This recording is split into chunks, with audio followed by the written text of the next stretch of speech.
What is up, you guys? So today, by request, I wanted to bring you guys a review video on the beaded bracelet from Tiffany & Co. in the 18 karat gold. So that's what we're going to be discussing today.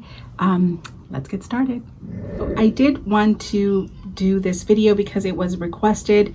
I have not had this for that long, so I'm a little wary about making like a review video because I do have experience with the silver version of this for multiple years of daily wear.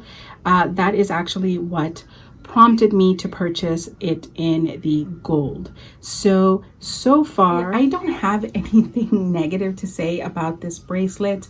I am surprised that I haven't seen this bracelet in the 18 karat gold much here in the community, or I haven't seen it at all. Do let me know if you know anyone else who has it. I haven't seen it, and I kept waiting for someone to make a video on it and stuff, and so I never saw a video. First of all, this bracelet is available in 3 sizes. Let's just call it small, medium, large. I believe the small is 6.5 inches.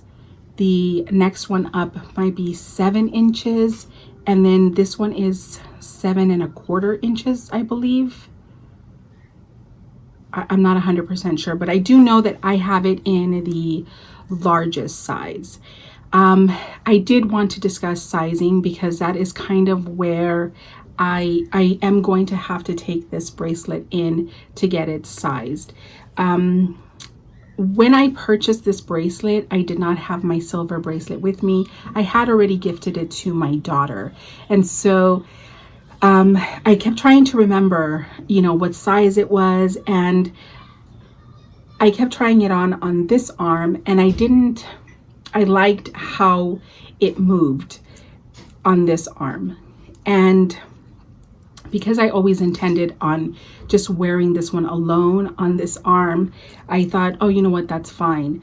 But I did buy it in in this size, and I have started to kind of play around with my stack. So I have moved it over to this arm over here, and I don't like how it looks when it looks lovely here, but as soon as I put my hand down, it starts to, of course it's not going to do it now, but it starts to like roll to the front, and then it does this, and I don't like that. So I definitely do think that you want to get your actual size, unless it's the only one that you want to wear on your arm. You might want to go a little bit bigger for whatever reason. Like I said, I like the idea of it coming down lower. The smaller size did come, I do put on my daughter's now, and it's the perfect size for stacking. It does come all the way here, but it doesn't move up and down. So I definitely do suggest that you go in with whatever it is that you intend on wearing it with, so that you can see how it moves, like with the other pieces that you're going to be wearing it with. So I love how it looks, but I just don't like how it rolls, and that's probably my only issue. It's with the sizing. And I've decided that I'm going to have it sized. So that is an issue, but that's my problem. It has nothing to do with the bracelet itself. I have talked about this to death, and this is the cleaning cloth that I use for my Cartier pieces. For whatever reason, this does not get this shiny. It just doesn't.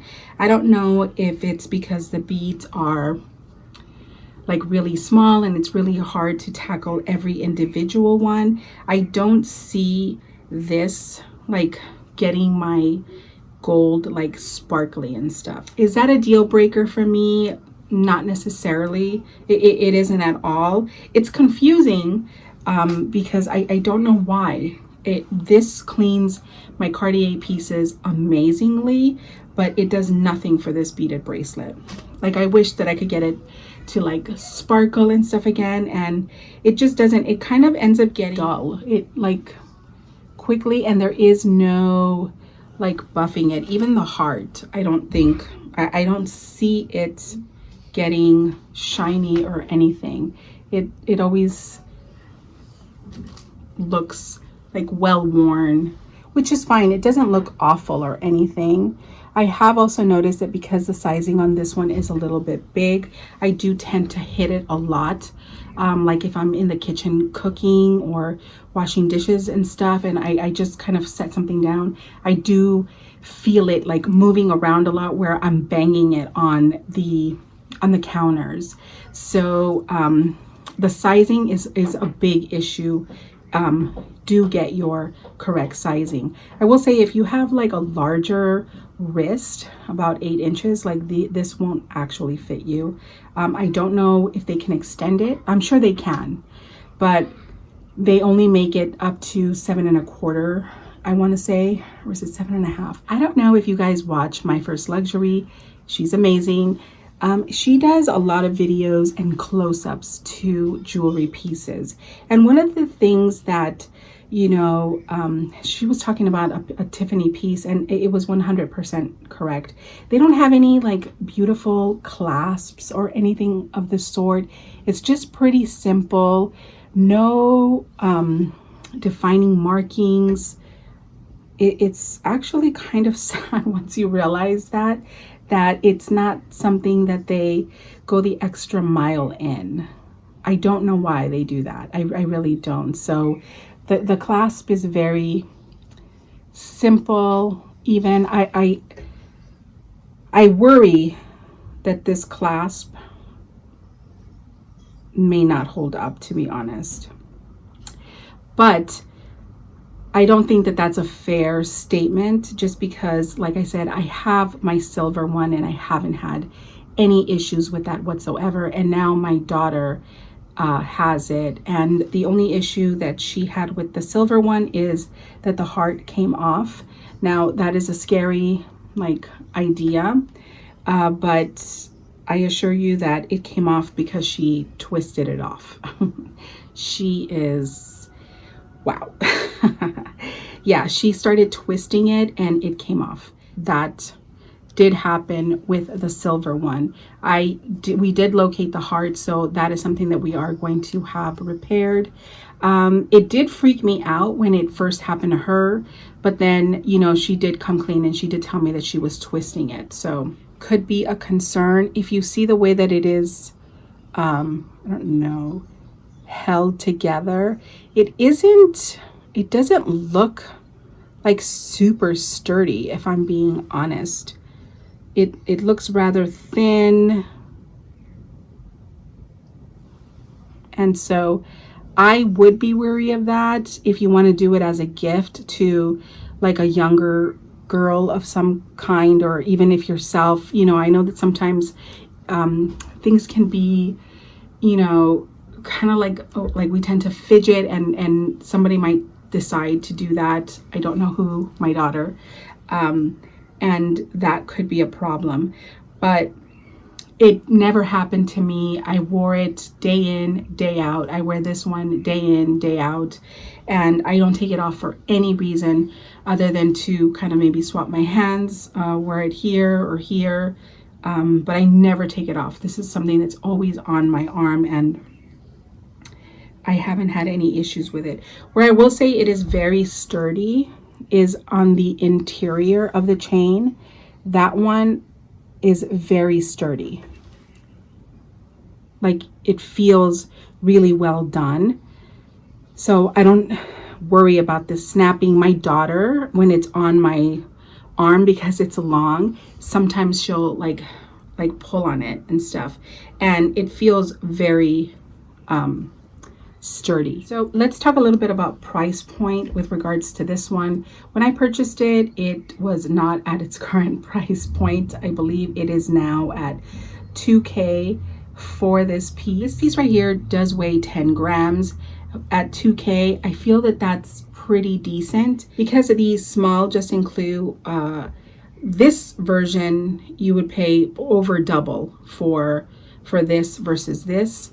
I think value for money with gram weight. I would definitely think that this is a better value with gram weight than a Justin Clue with the diamonds. I know that the regular one would be maybe about $1,600 more or something like that. So where the gram weight, I feel like this one is still like very reasonably priced, and it feels pretty good. It doesn't, I don't have anything negative to say with regards to this bracelet. If it is something that you are considering, I highly recommend it, you guys.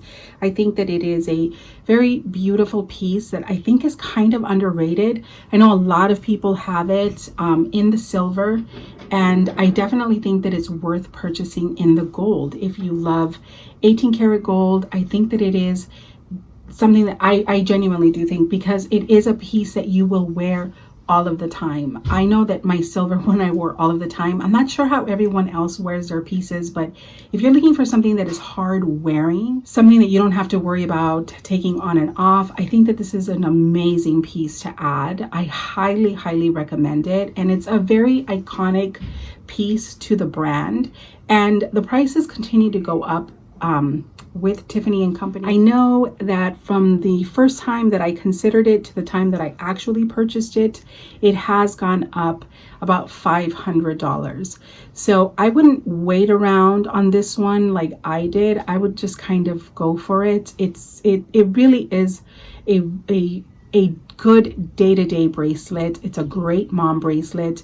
It's also a good piece for like graduating students and stuff like that. I know a lot of people tend to go for Cartier and stuff like that, but like I said, you know, if you want value for money, I think that Tiffany can definitely be that. They have a lot of really amazing pieces that are still well priced. Like I mentioned, and something that again Vivian mentioned, they do not do like the detailed markings well. That is probably the one area where I do think that Tiffany falters. But at the end of the day, you're going to have to decide how much that bothers you, if it bothers you a lot or not at all. I think some people do not even pay attention to that stuff. I know that once I've seen it, like the beautiful markings on Van Cleef, the beautiful markings on the Cartier pieces, you do start to feel a little cheated. But like I said, because the price points with Tiffany are still really, really good, that feeling of being cheated are diminished because the prices are still really, really good. So I would say consider going with Tiffany 18 karat gold. It is really, really beautiful. And I would love to add additional pieces from their 18 karat gold collection. So I just wanted to say something really quickly as well. Because I did have my silver bracelet a long time, this was a piece that I always had on my mind, and I always thought, oh my god, I just should have just bought the gold one. And I thought that there was going to be a different feeling when I had the gold one. And I have to say that if you have the silver one and you think that the gold one is going to, I don't know, add something more, I really don't think so. I was very content with my silver piece, and I don't have any regrets purchasing the gold one. I love it, but I didn't have any additional, I don't know, there was nothing more special about the gold one versus the silver one. It's obviously more weighty, but I thoroughly enjoyed my silver bracelet just as much. I loved it. Even when I see myself in videos with my silver bracelet, I really loved how that piece looked in the silver. So I don't think that you need the gold one. The silver one they both give you the exact same look, to be quite honest. And I don't think that the gold one adds any additional style value, I guess is what I would say. I hope that makes sense. But obviously, I genuinely do love the gold one, but I equally love the silver one. I don't love one more than the other. And I do think that it's important that I say that. Let me know if you have any specific questions with regards to this beaded bracelet. I think I was a little bit all over the place. And I will go ahead and update you kind of within like a year from now to let you know how it's doing and stuff like that. But I love this beaded bracelet. I think it's an amazing piece to add if you are considering it, definitely go for it. It's a really stellar piece. So that is it, you guys. I do appreciate your time, and I will chat with you guys later.